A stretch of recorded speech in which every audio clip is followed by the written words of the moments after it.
I work at hoeing. I'm a 304. Of course, I tell the trick 15 minutes and I put the timer on for 5. I'm a 304. Of course I'm a renegade. And I don't care. Pay me that. I'm a 304. Of course I'm tucking. I hope your folks don't see that. No, for What the fuck? First off, I love hoes. We could all learn a thing or two for some hoes, okay? A hoe gonna teach you how to get down. A hoe gonna teach you how to keep yourself clean. And a hoe gonna make sure your hygiene is right. Starting there. But baby, there's a line. The glorification of sex work is definitely crushing our morals, and baby, it's a problem that all of us need to be concerned about, for real. And let me tell you why. Hey y'all, it's your girl, the hippie hottie, aka Drea, and I'm back with another video about one of my favorite topics, the 304s. Like I said in the intro, I love me some 304s. They be cool people, okay?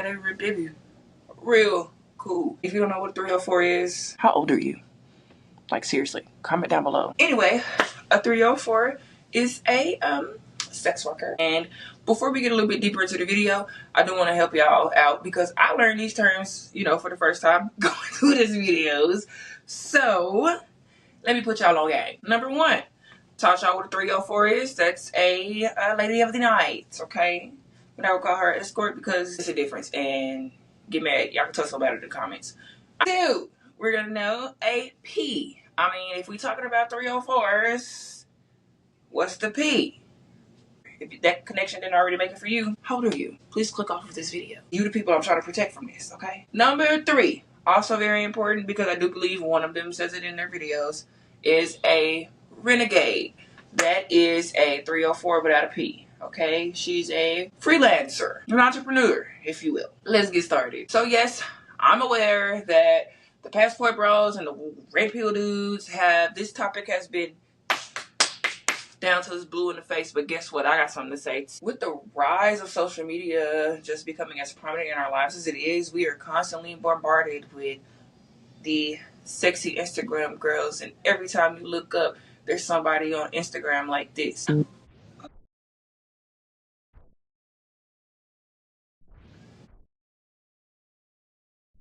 Instead of valuing intimacy and mutual respect, we're being fed a diet of superficial objectification. And this can start to get to make other people feel like, another word we need to throw in there for you, squares is what they call the rest of us. Those of us who...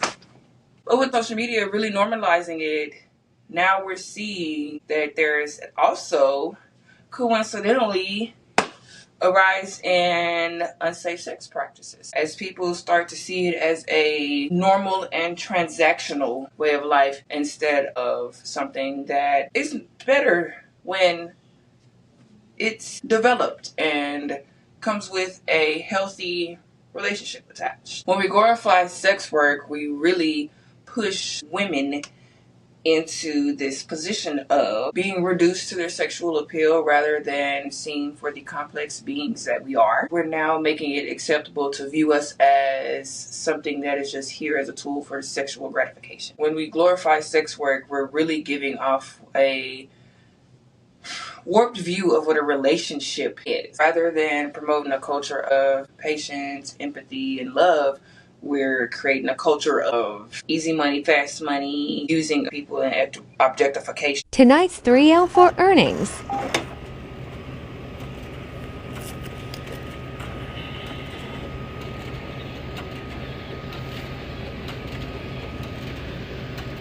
Yep. This is tonight, and it's only 8:11. Real fucking hustler, bitch. Keep adding zeros up.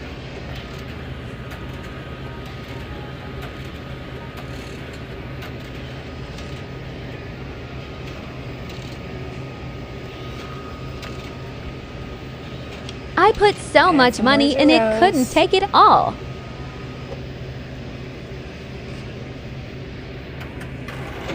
I was giving with social media platforms like TikTok and Instagram really incentivizing shock value and getting people's attention and keeping people's attention.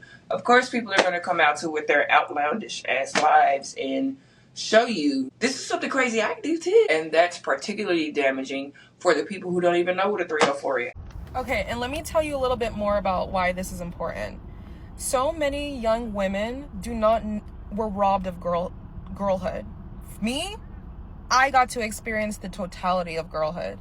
And in girlhood, especially if you have men who are there to protect you, you start to realize your worth and your beauty and your energy as a young woman goes far beyond just punani. It is the way I am naturally helpful. It is the way that I'm naturally empathetic. It is my intelligence. And honestly, it is because of the men in my life, I felt I had the confidence to push back on authority and to communicate the way I did. When you are robbed of your girlhood because of a sexual act, you are stuck in a survival-based mentality where you think that you are always going to have to, share your sexuality with men. You don't get to know who you are and what makes you special and what is worth protecting, because you think it always will come with an asterisk, and also sexual use of your body.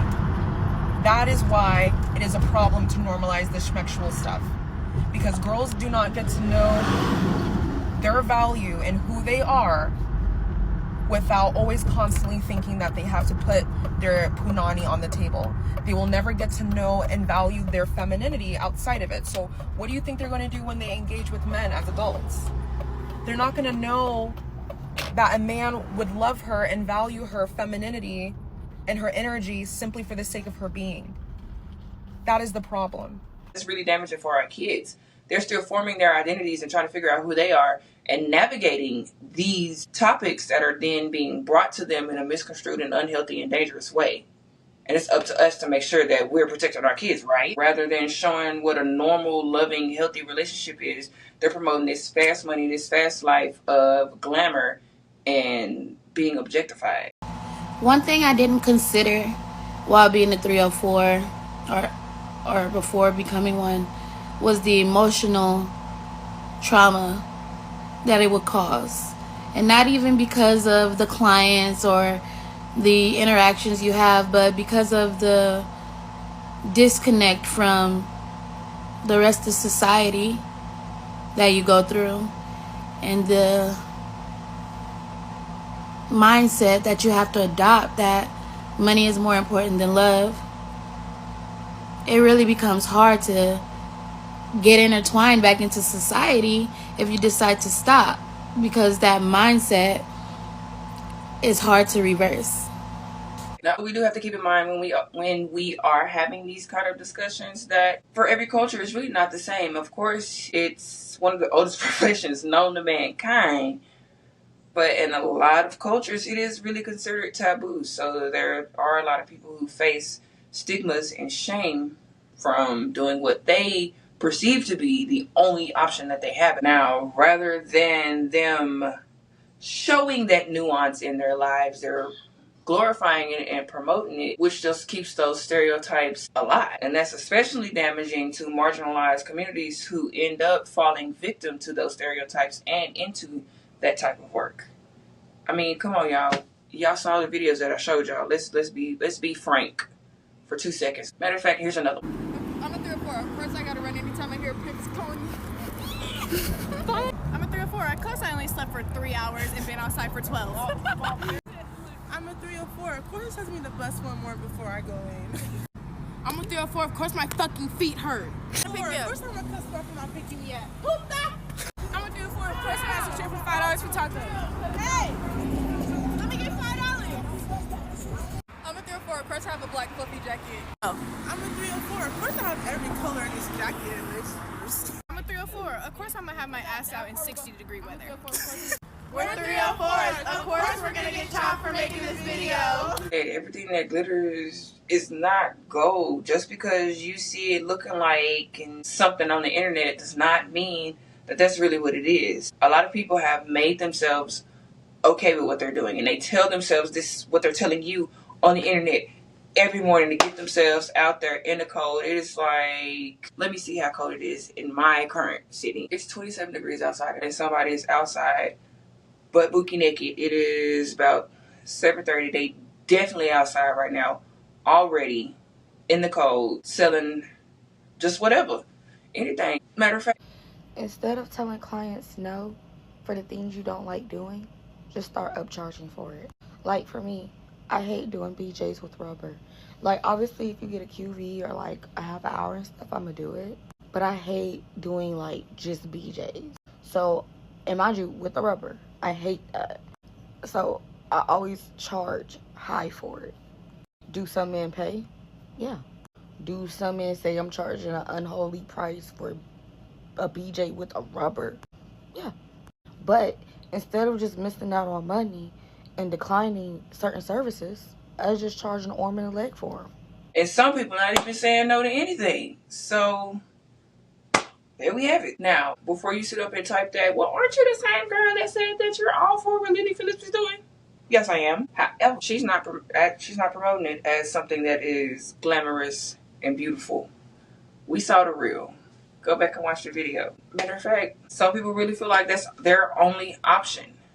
And again, not showing that nuance. So rather than promoting falling in love, being happy, loving each other, and healthy sexual relationships, we're out talking about how many tricks we see at night, and how sexy we are, and how good our cat is. And it's essential that we really take a step back to really evaluate what we're consuming and also what we're putting out. Maybe we could start promoting some healthy and happy relationships, and maybe some positive representations of sex. But hey, that's just me.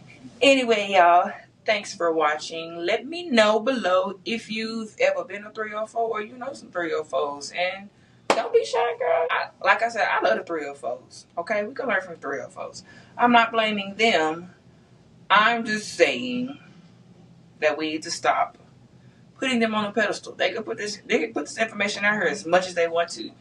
The act of being a 304 is never going away. But us squares gotta stop supporting it. Anyway, don't forget to leave me a like, comment, and if you enjoyed this video, please go ahead and subscribe and have a wonderful rest of your day.